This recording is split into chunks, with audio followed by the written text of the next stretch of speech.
చేస్తున్నానంటే నిన్న మండపేట ఇది ప్రత్యేకించి ఎన్నికలకు సంబంధించిన విషయం కాబట్టి మీకు చెప్తా ఉన్నా. మండపేట నుంచి మన నాయకులు చాలామంది వచ్చారు. వచ్చి చాలా బాధపడిపోతూ ఉన్నారు. మనం పొత్తులో ఉండి మన చంద్రబాబు గారు ఇట్లా అనౌన్స్ చేశారు, మండపేట సీటు మనకి చెప్పాలి కదా అది అని అంటే ఖచ్చితంగా అది సరైన విధానంలో చెప్పలేదు. ఖచ్చితంగా అంత మీకు ఏకీపిస్తున్నాను. చాలా ఇబ్బంది పడ్డారు అందరూ.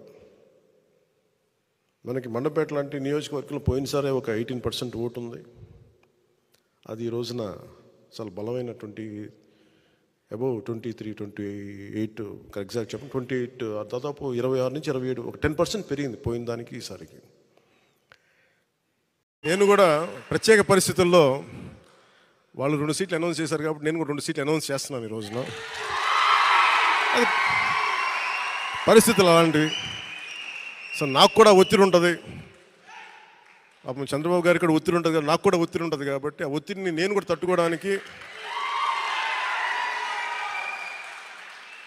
రిపబ్లిక్ డే రోజున నాకు ఆర్ అక్షరం బాగుందనిపించింది.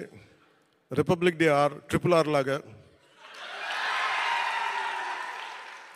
రిపబ్లిక్ డే రోజున రాజోలు రాజానగరం సీట్లు నేను అనౌన్స్ చేస్తాను. సో ఈ రిపబ్లిక్